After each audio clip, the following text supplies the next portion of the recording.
you feel like you're living, or just being carried along? Days pass, tasks pile up, commitments arise, and yet something inside you remains empty.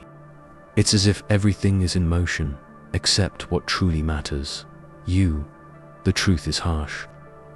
Those who don't choose their own path are pushed along by others, and in this game, not deciding is already losing.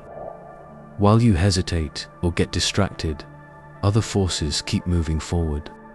Expectations, fears, obligations, all playing for you. And what's left? A silent feeling of being disconnected, of being just a spectator in your own life. But there is a role that belongs only to you, and no one can occupy it without your permission. The role of the king. In chess, the king seems discreet. He barely moves, but his fall marks the end. He is the center, and without him, order disappears. So it is in your mind. When you abandon the center, everything gradually falls apart. Thinking with power and purpose is not a luxury. It's what keeps you standing. Today, you will understand how to claim your inner throne, how to exit autopilot, silence the noise, and become the leader of the most important empire that exists, yourself, because the game has already begun, and those who don't play get played. It's curious how, in modern times, many confuse busyness with progress. We are constantly busy. Commitments, notifications, goals, endless to-do lists. Everything feels urgent. But if we pause for a moment and look honestly, the question arises, am I really going somewhere, or just moving aimlessly? This is the silent trap of action without purpose. The need to appear productive has become so overwhelming that we forget the most important thing, the reason why we do what we do. It's easy to get lost in this, and worse, it's comfortable. After all, if we're busy, we don't have to face the discomfort of emptiness or doubt. However, this constant rush hides a painful truth. Without a clear purpose, movement becomes a disguise for stagnation. It's like running on a treadmill. The body moves, sweat drips, but in the end, we're still in the same place.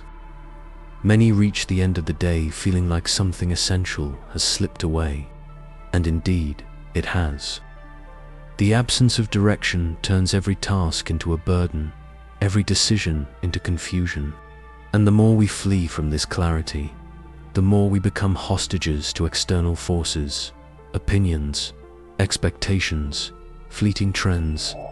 This happens at work, in relationships, in personal projects. You wake up early, answer emails, rush from one commitment to another. At the end of the day, you feel like you survived, but not like you truly lived. Why do we keep doing this? Because moving without thinking gives the false sense of progress. It's painful to stop and face the uncertainty of what really matters. Thinking requires courage.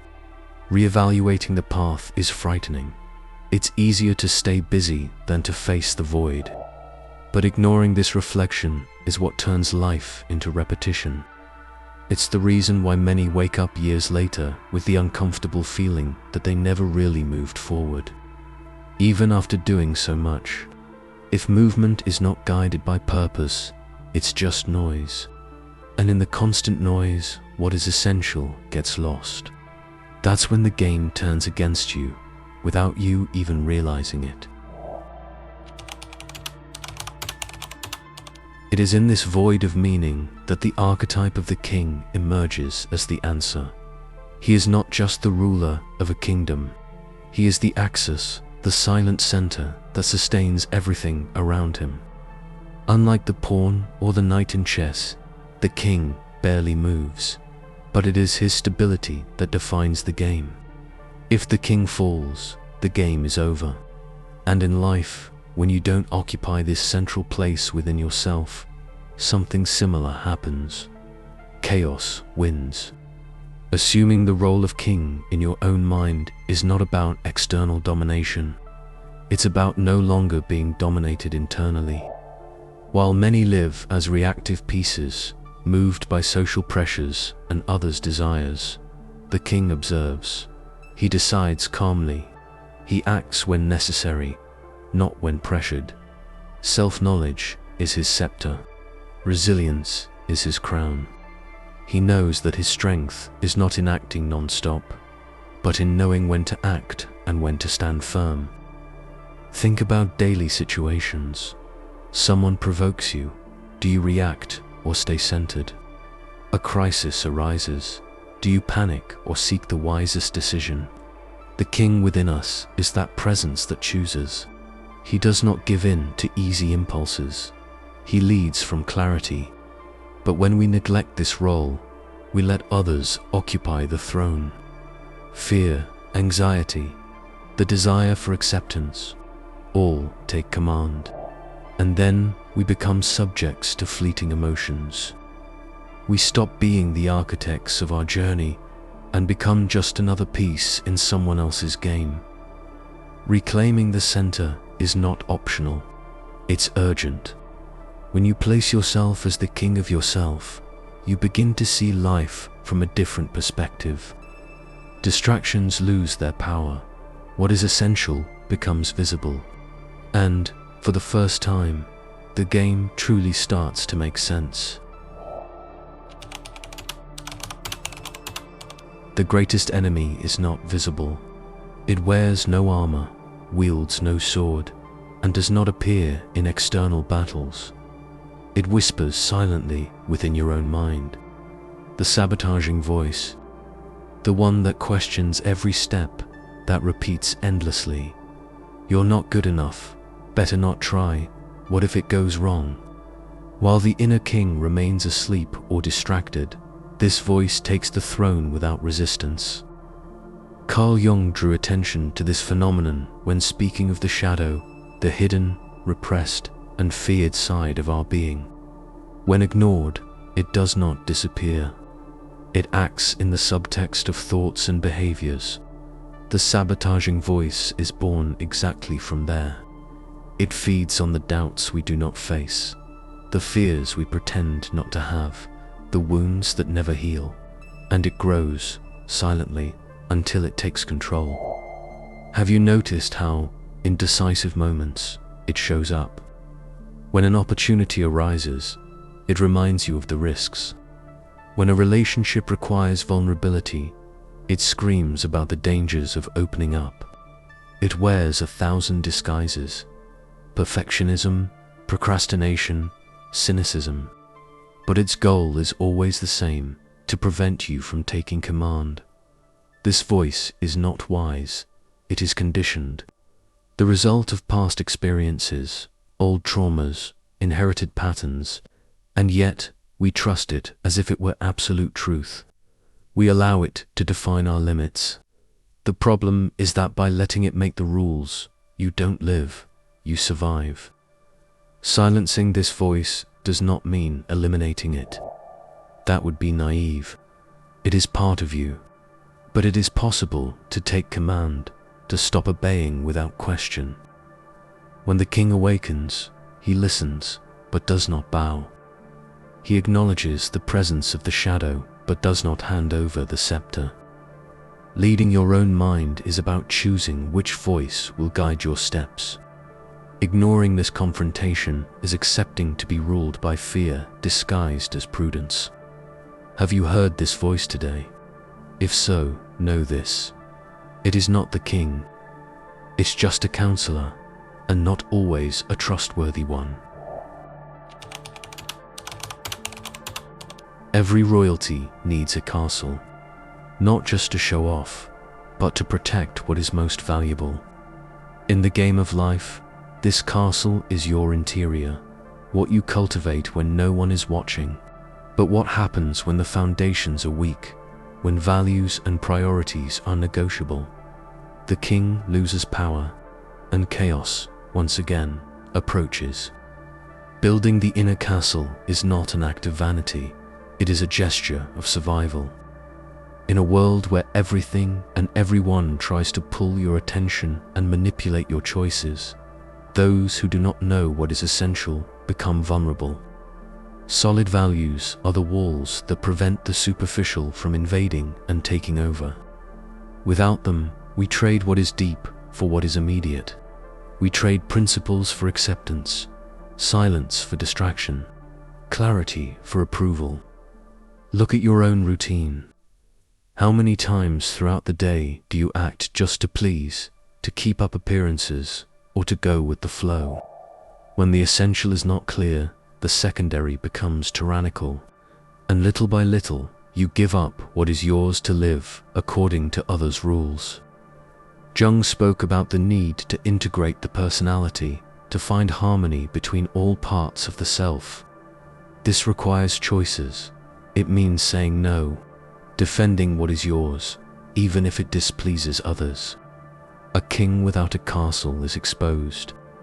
A king without values is manipulated. A king without priorities is just another fragile piece on someone else's board. Building your inner castle is about daily choosing what enters and what stays out. It is about protecting mental peace as if it were sacred territory. It is realizing that, amidst the noise, there is a space that must remain intact.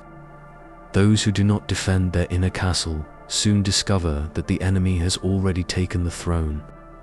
It's time to decide, are you strengthening or neglecting yours? Few realize how powerful clarity is. In a world ruled by confusion and endless distractions, knowing what you want, and especially what you will not accept, becomes an act of strength. Unshakable people are not the ones who shout the loudest or instill fear. They are the ones who, even in the midst of chaos, know exactly where their true north lies. Clarity is what prevents us from being manipulated.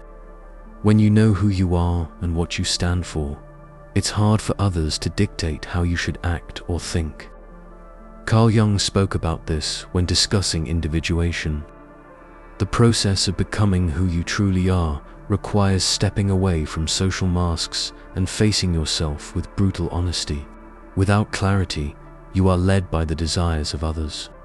You accept invitations that don't interest you, compromise your values to please, and, in the end, feel like you are always betraying yourself.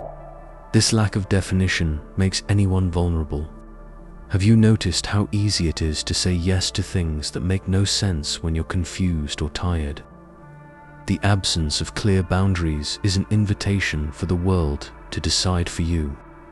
From small concessions in relationships to major life-shaping decisions, everything passes through the filter of clarity or the lack of it. The inner king understands this. He does not move with the wind. He sets directions and sticks to them, even if it means facing discomfort. Clarity is not rigidity. It is awareness. It's knowing when to yield and when to stand firm. It's refusing what harms your principles and embracing what sustains your essence.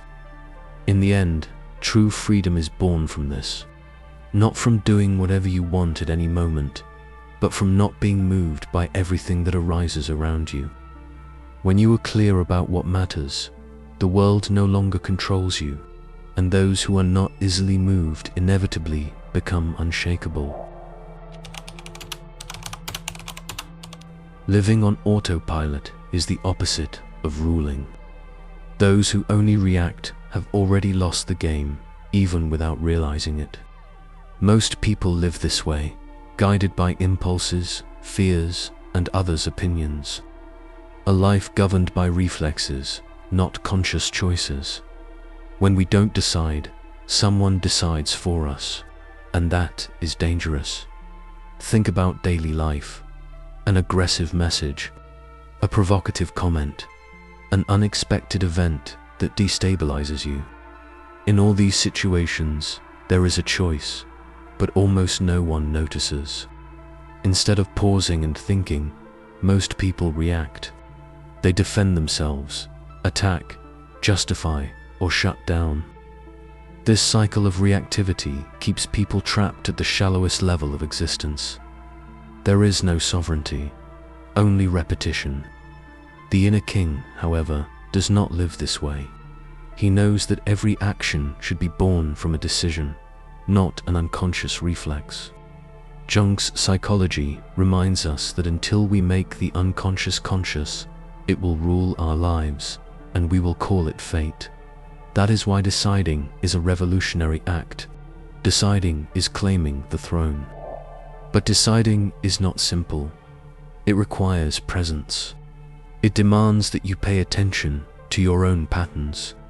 Instead of reacting with anger, choosing silence. Instead of giving in to anxiety, choosing patience. Yes, it is exhausting, because autopilot is comfortable. But it is in this effort that true internal leadership is born. In the conscious game, there are no shortcuts.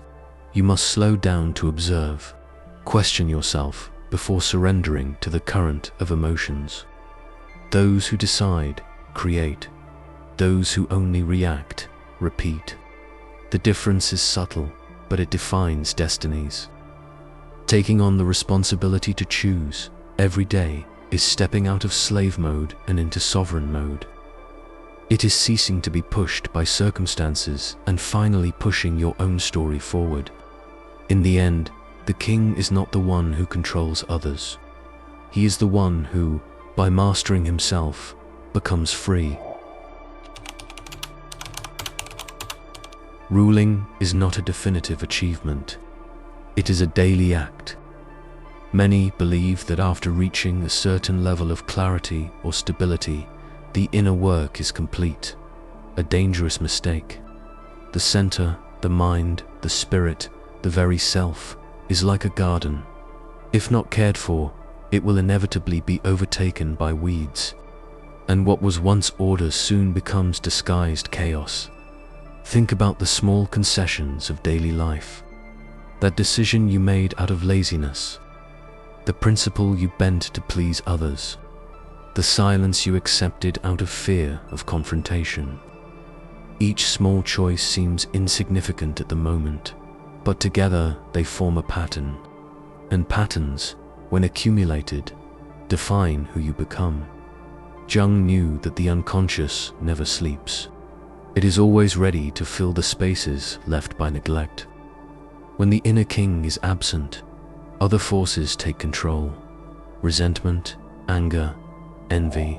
These are silent usurpers that settle in slowly until they rule. And the worst part, they don't need to overthrow the king abruptly. It's enough for him to be distracted, to abandon the center. Caring for the center is an act of humility. It is recognizing that, even with self-knowledge and experience, we are vulnerable to self-sabotage. It is choosing, every day, to guard the gates of the inner castle. It means moments of silence to reorganize thoughts. It means reviewing intentions before acting. It means saying no when it's easier to say yes. And above all, it is understanding that external success matters little if the inner game is lost. The world may applaud, but if the king within you is absent, the applause sounds hollow. True power is born from the coherence between who you are and what you do. Caring for the center ensures that, even when everything falls apart on the outside, the throne remains intact within. The king needs to be awake, every single day. At the beginning, we talked about the invisible game that happens even when you believe you are not playing. Now, it might be clear, not occupying your center is allowing others to move your pieces. It is accepting to be led instead of leading. The king in chess, immobile yet essential, is more than a metaphor. It is a mirror. You are the center of your own game. And if you do not protect that throne, you will lose not to external enemies, but to the silent chaos that is born within. Caring for the center is not a heroic feat. It is a subtle discipline. It is deciding every day to keep your walls raised, even when no one is watching. It is choosing clarity when confusion seems easier. It is sustaining inner silence while the world outside screams for attention. But even the wisest of kings knows the battle never ends, because there will always be a new temptation to react instead of choosing. The shadow will always try to sabotage what has been built. That is what living consciously means, and it is also the price of ruling. Now, a final provocation. What if the next great challenge is not to protect your throne, but to discover what you truly want to build from it? Because maintaining power is only the beginning. Directing it with purpose and vision is what separates the king from the tyrant. In our next meeting, we will talk about this creative void, about how true power lies not only in standing firm, but in creating realities from presence. For now, reflect. Are you reacting or deciding? If you enjoyed this content and want to dive deeper into life's questions, subscribe to the channel and share this video with those who are also among the awakened.